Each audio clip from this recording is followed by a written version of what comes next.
தமிழ் பேரினத்தின் பெருமைமிகு குறியீடாக ஒரு அடையாளமாக வழி வழியே வருகிற தமிழ் இளம் தலைமுறையினருக்கு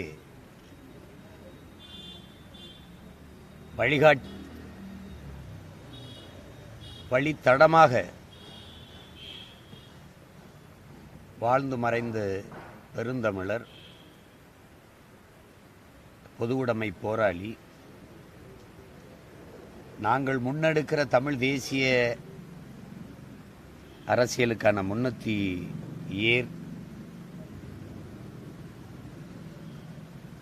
எங்களுடைய தாத்தா புலவர் கலியபெருமாள் அவர்கள். இந்த நிலத்தில் எண்ணற்ற பெருமக்கள் சோமசுந்தர பாரதியார், கி.ஏ.ப. விஸ்வநாதம், அண்ணல் தங்கோ, மாப்போசி, சி.ப. ஆதித்தனார், மறைமலை அடிகள், திருவிக்கா போன்ற பெருந்தமிழர்களெல்லாம் தமிழ் தேசிய அரசியலின் அடித்தளமாக அமைந்திருந்த போதும் ஒரு பெரும் வீச்சாக பாய்ந்தவர்கள் எங்களுடைய தாத்தா கலியபெருமாள் அவர்களும் எங்கள் அண்ணன் பொன்பரப்பி தமிழரசன் அவர்கள்.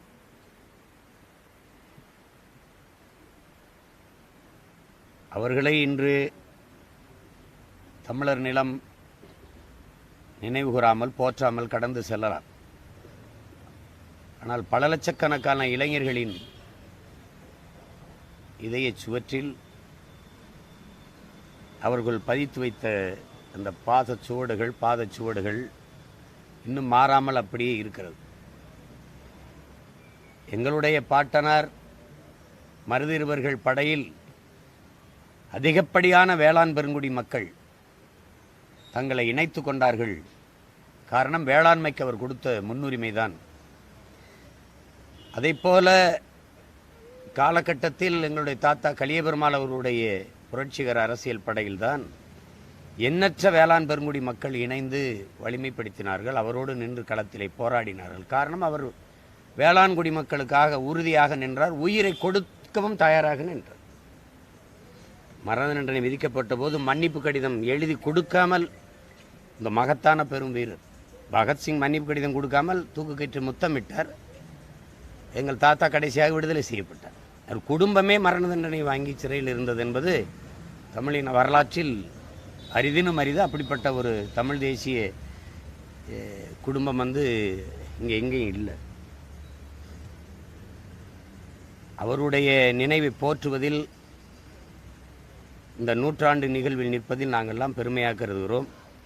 எனக்கு நன்கு நினைவு இருக்கிறது. அப்போது நான் திரைப்பட இயக்குனராக இருந்தேன். அவ்வப்போது பெரியாரிய, மார்க்சிய, அண்ணல் அம்பேத்கரிய இயக்கங்களில் போய் பேசிவிட்டு வருவதுண்டு.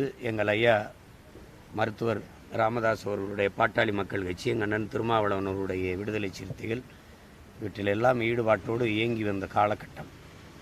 அப்போது நாங்கள் தமிழ் பாதுகாப்பு என்ற இயக்கத்தை தொடங்கி அதிலே திரைத்துறையிலிருந்து பங்கேற்று இயங்கியதில் நான் ஒருவன்தான்.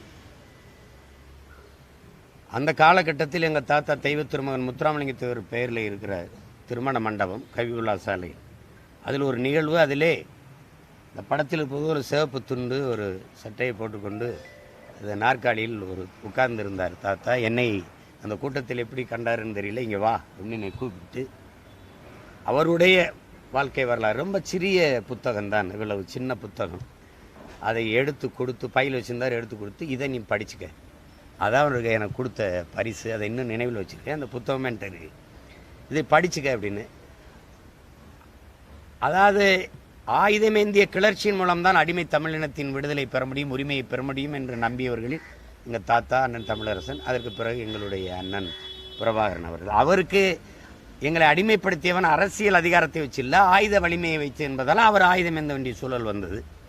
அதனால் எங்கள் தாத்தாவுடைய இந்த போராட்ட இறுதியில் அந்த புத்தகத்தில் கடைசி பத்தியில் அவர் எழுதியது, மக்களை அணிதிரட்டி அரசியல் படுத்தாமல் புரட்சியை ஒருபோதும் முன்னெடுக்க முடியாது. அதான் அவர் முடிச்சிருப்பார்.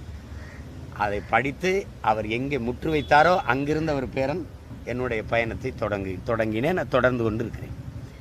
அதை மறக்க இயலாது. அவருடைய குடும்பம் இன்று எங்களுடைய நான் தமிழர் கட்சியிலே இணைந்து பயணிக்கிறது. எங்களோட ஐயா சோழ நம்பியார் அவர்கள் இன்று தமிழருக்கு எந்த ஒரு இடையூறுனாலும் களத்தில் நிற்கக்கூடிய ஒரு பெருந்தமிழர். அவருடைய துணைவியார் எங்களுடைய அம்மா அமுதா நம்பியவர்கள் கட்சி தொடங்கிய காலத்திலிருந்து எங்களோடு இணைந்து இன்றைக்கு களத்திலே நின்று இன்று வரை கட்சியின் வளர்ச்சிக்கு, தமிழினத்தின் பாதுகாப்பிற்கு, உரிமை மீட்சிக்கு போராடி வருகிற ஒரு பெருமகள். அதில் எங்களுக்கு பெருமை. அந்த ஆகப்பெரும் போராளி, புரட்சியாளர், தலைவர், புலவர் ஐயா கலியபெருமாள் அவர்களுக்கு நாங்கள் எங்களுடைய புகழ் வணக்கத்தை செலுத்துவதில் பெருமிதமும் மகிழ்வும் கொள்கிறோம். கலியபெருமாள் யார் அப்படின்னா உங்களுக்கு பளிச்சுன்னு புரியும்னா, என் தம்பி வெற்றிமாறன் எடுத்திருக்க விடுதலை படத்தில் அந்த வாத்தியார் எங்கள் தாத்தா தான். அது முதல் பாதியில் அவன் முன்னோட்டம் தான் காட்டியிருக்கான். ரெண்டாவது பாதியில் புலவர் கலியபெருமாள் யாருன்னு உங்களுக்கு தெரியும். அப்படிப்பட்ட ஒரு போராளி தலைவன் எங்கள் தாத்தா. அவரை நினைவு கூர்ந்து தமிழ் இளம் பிள்ளைகள் நாங்கள் அவர் லட்சியத்தை தளர்ச்சியின்றி, சமரசமின்றி கொண்டு போய் சேர்ப்போம், வென்று முடிப்போம் என்கிற உறுதியை இந்நாளில் ஏற்பது அவருக்கு நாங்கள் செலுத்துகிற வணக்கமாக இருக்கும். நாம் தமிழர் பிள்ளைகள் பெருமிதத்தோடு எங்கள் தாத்தா கலியபெருமாள் அவருக்கு எங்கள் புகழ் வணக்கத்தை செலுத்துகிறோம். அவ்வளோதான்.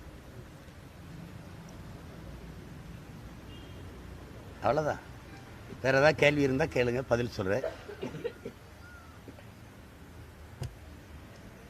கேள்வியே இல்லைன்னா நிறைய சமூகம் மாறிடுச்சுன்னு தான் இருக்கும். நல்லது நல்லது.